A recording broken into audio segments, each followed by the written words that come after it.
Hello, Stewart Gordon. Welcome to Paso del Camino, Footsteps on the Way, um, a project about the Camino de Santiago to the Camino de Santiago.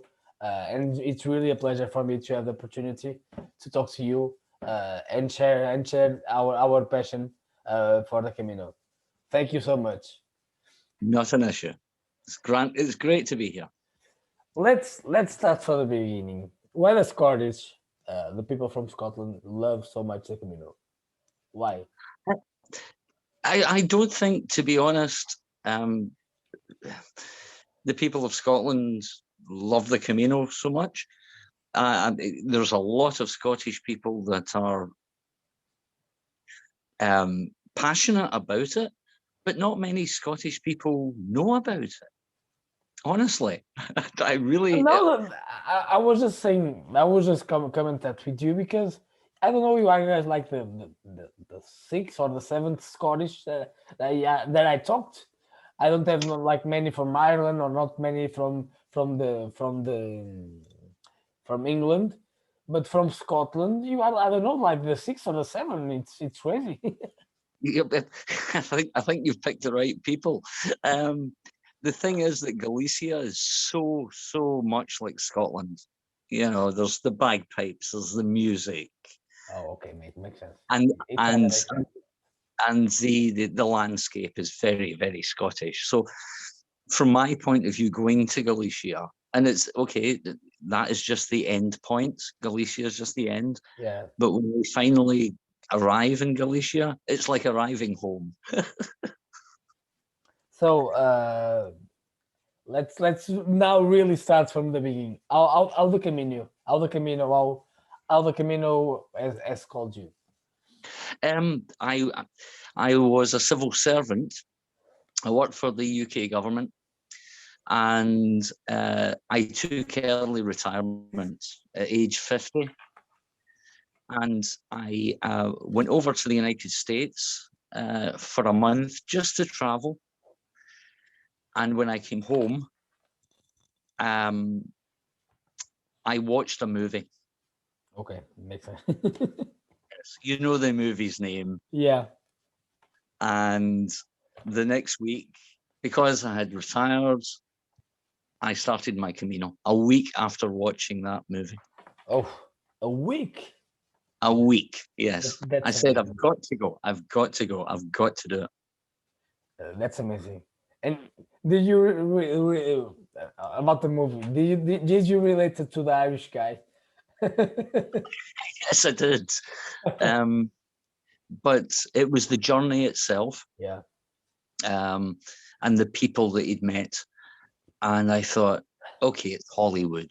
It's not going to be like that. It was That's not real. much more. Yeah. And And it was.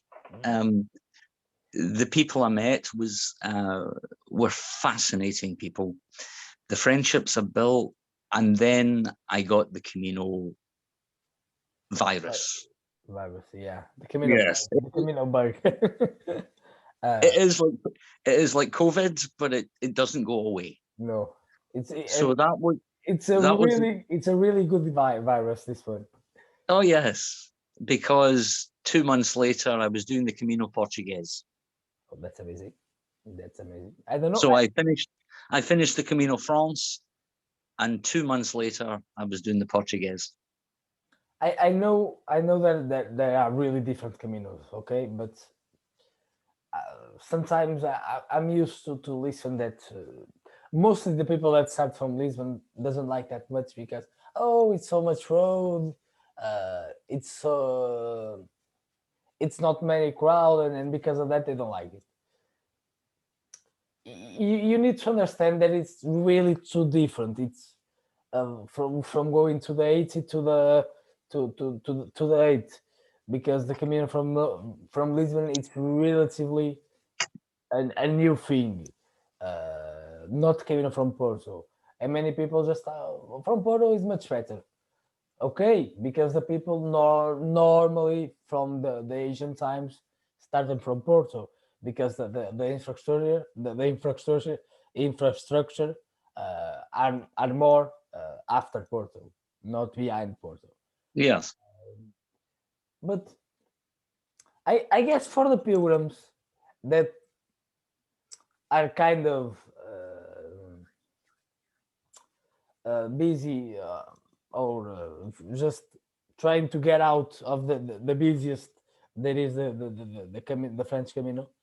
Uh, Being on a solitary Camino like that one from Lisbon, and you had so much culture, you had so much uh, history on the Portuguese Camino from Porto, from Lisbon, or from wherever you can start. That it could be special for you if you are open to enjoy it like you did on the French Camino. I don't know if you can relate to this point, but I just wanted to make a point because I really you can't compare it No. because You, the Camino from French are here from like 40 years ago. There are world patrimony right now. The French Camino, the Portuguese it isn't. It's growing. People are known about it. People are building some albergs, some things about the Camino to make the Camino better. To But you can compare it because of that. But it's really sorry. I am a volunteer on the Portuguese Camino after Porto. Okay, at an albergue after Barcelos. Um, and it's for I don't know 60-40 pilgrims more or less. The 60 like that part of the Camino. Uh, the other 40 don't. But I used to say like this because it's different. I don't know the French Camino yet.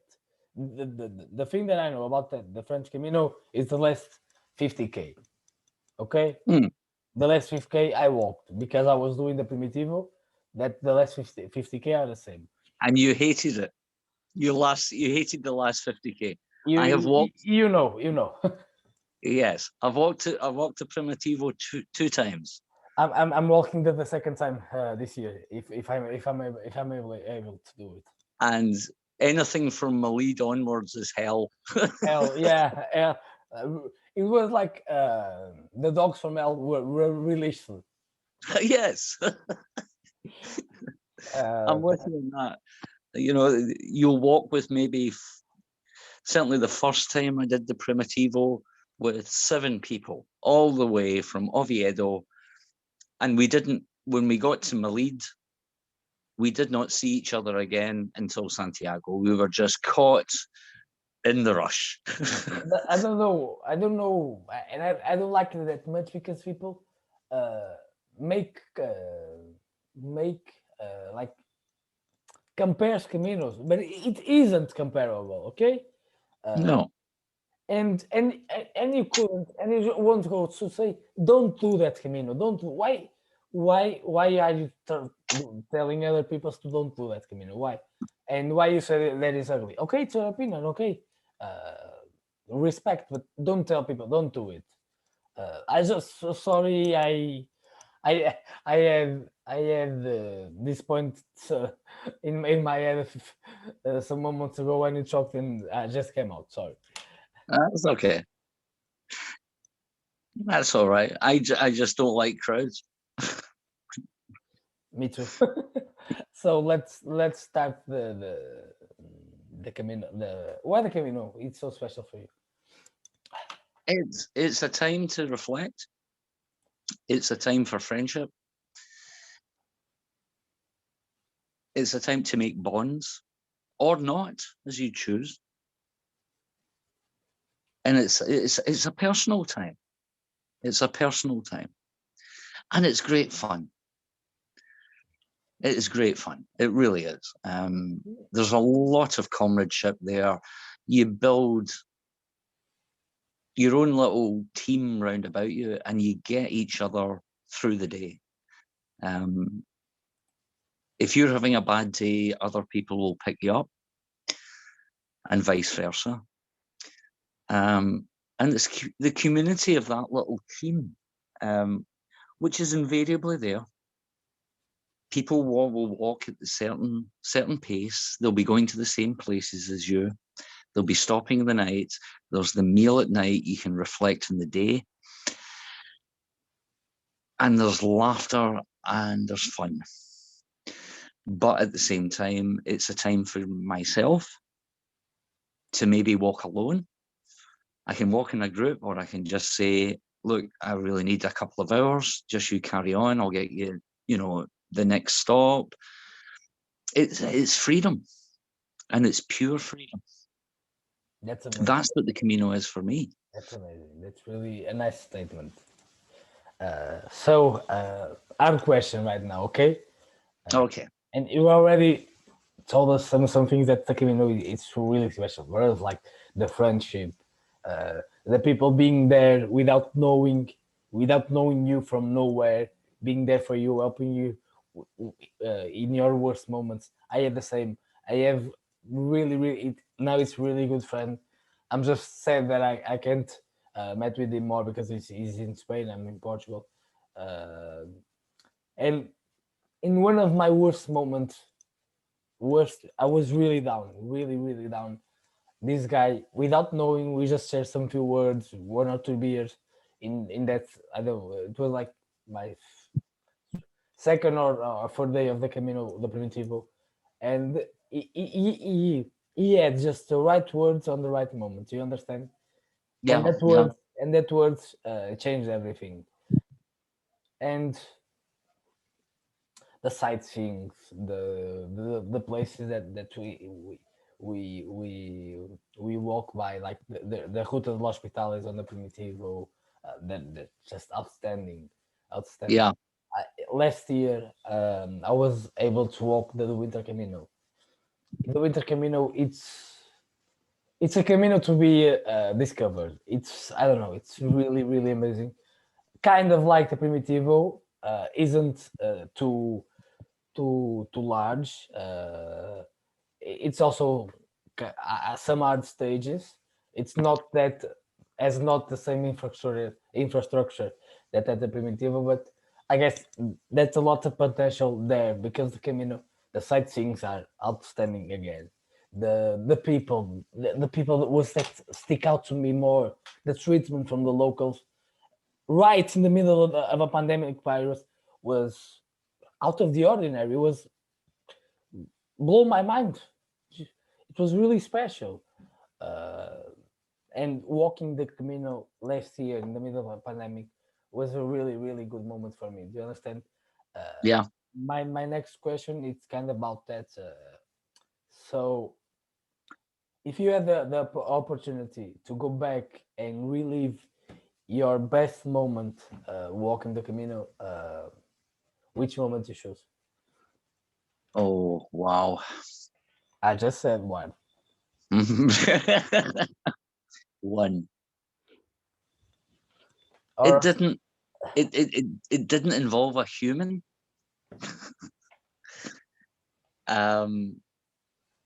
It was on the Portuguese Camino. Oh no, was it Sanabres? It's hard to remember. I think it's Sanabres. Yeah. And a little dog. And it doesn't involve a human being at all. Doesn't matter. This little dog, and he was a mongrel. He was a mix of every single dog you could think of. He looked horrible. And he started following me, and he followed me for 3 days. And I fed him, and he sat outside the albergue, and he waited for me in the morning. And then and he was a faithful, because I was kind of alone. I didn't see many pilgrims. So he was kind of my fellow peregrino. And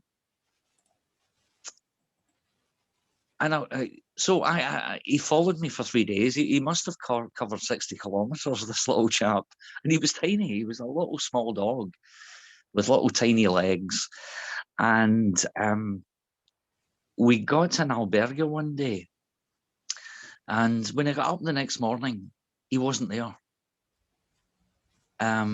And I've always wondered what happened to him, but those 3 days were just joy. He didn't know me, I didn't know him, but we trusted each other. And then the next day he'd just gone.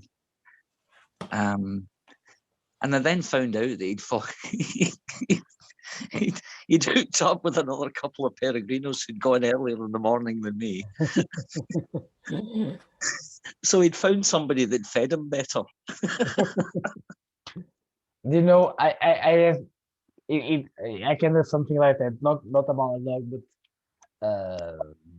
that moment that doesn't involve people, but you made some choices that can lead you to a moment.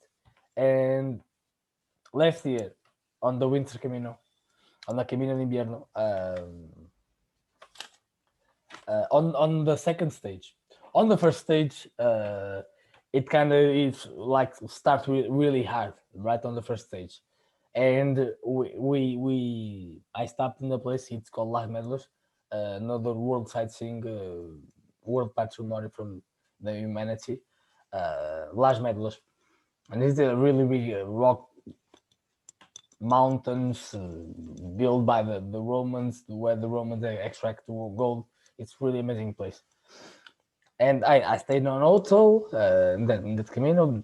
The albergs were there were all closed, and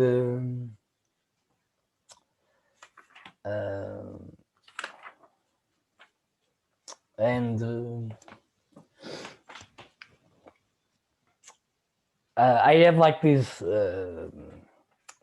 pole, this stick, wooden stick that I used to walk my caminos.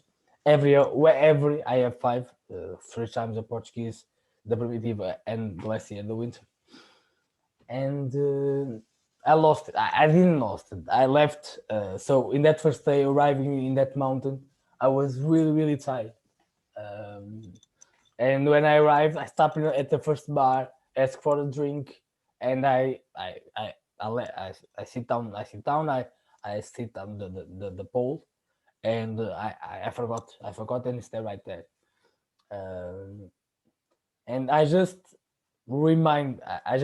realized that I left at the bar right on the next day before starting the stage. So I could have waited to open the bar, but I don't know why I did not. I start walking and forgot about the stick. And in that stage, on the first stage, we had like to I don't know, climb like 2 or 3 kilometers, and then I have like 10 kilometers down.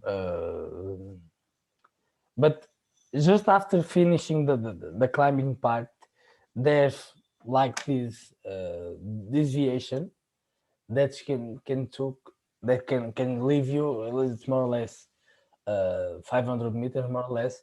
That can take you to like a beautiful sightseeing place, a mirador, how the Spanish call it. And I did that. I don't know why I did, but I did that. I was alone, and at that moment, I just saw the most beautiful sunshine that I ever seen. It was that moment. It was just magical. For me, it was really special to that moment. So, did you remember when you saw the movie, and then a week later, when you are actually walking that Camino, what was your first impression? Chaos.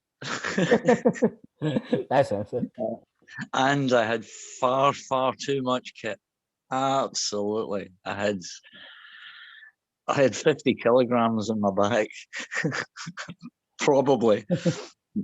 And when I got to the first albergue, the hospitalero said to me, "No, too much, far too much. Send it on. Take the basics."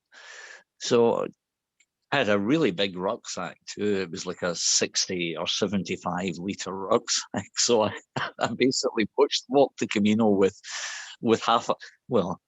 basically an empty rucksack by the time I'd cleared out the stuff I needed and the stuff I didn't. That's amazing. You know, I was carrying things like a gas cooker, pots, pans, everything.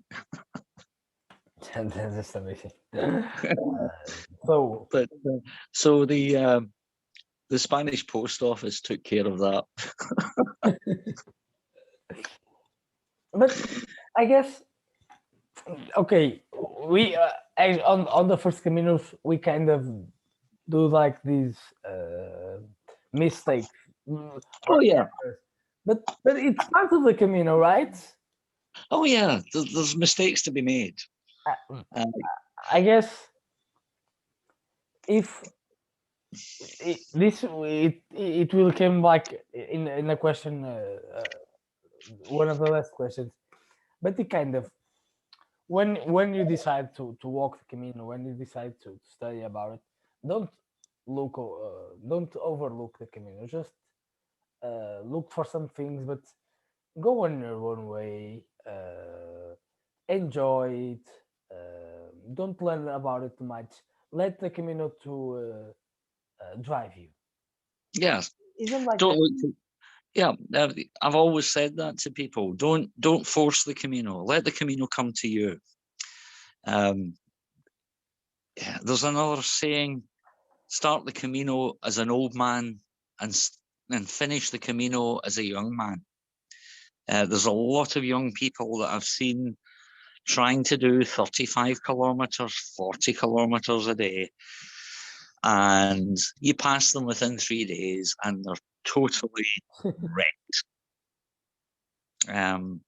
Let the Camino come to you. Don't set a timetable. Yeah, don't set a timetable. That's really nice advice. Yeah.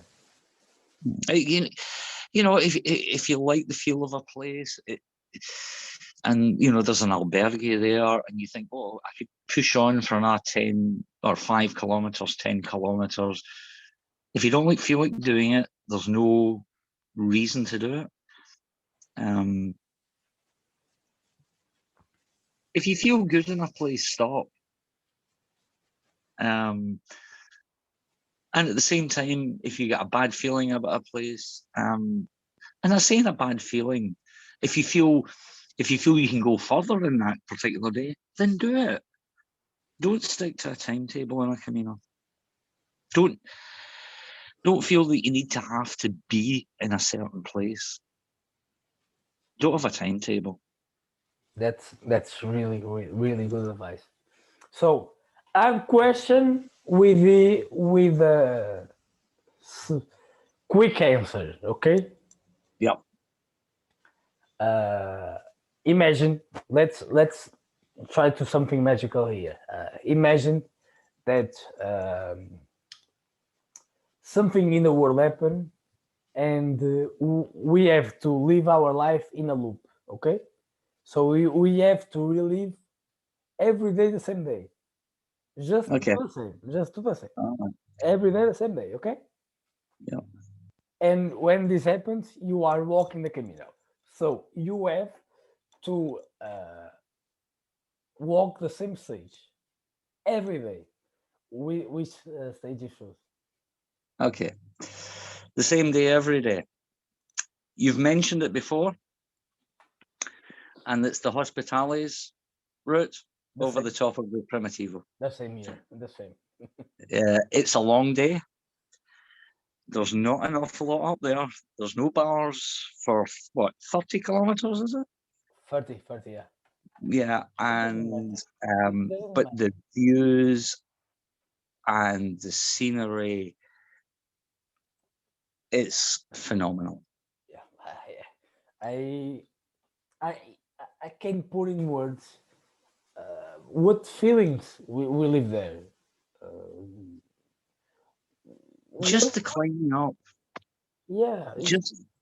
And it's not hard. It's not hard. It isn't. People don't need to be afraid of that. Yes, it's very gradual. It's very gradual, okay. Half of the day you're going up, but not by much. I actually find coming down harder than going up. But that is, actually, but I guess this is really common to everyone. For me, it's really easier to climb, but to go down, it's really hard. yes. My knees suffer too much, and I'm young. Yeah, well, yeah. Yeah. But my knees suffer too much on the downhills. I don't know why. I have said to many peregrinos, where are we going from here? And if there's a hill in front of us, I will say, we're going up there. Because you always seem to be going uphill. If there's a hill, it can be totally flat, the Camino, and there's a hill. And that's where the Camino will go, for no other reason, just to take you up and down again. There's nothing up at the top of the hill. There's no village. But I love it. I do love it. So, Stuart, we're almost finishing here, but let's go to the last two questions, okay? All right. In one word, what is the Camino for you? Heaven. Oof, nice. It's the first time that something put it like that, but amazing. Really, it's heaven. Yeah, Everything you'll need is on the Camino. So, what advice could you give to a pilgrim that will start the Camino for the first time? Pack light. The old adage, if it's more than 10 kilograms, look again. Start as a young man, start as an old man, finish as a young man. There's no timetable.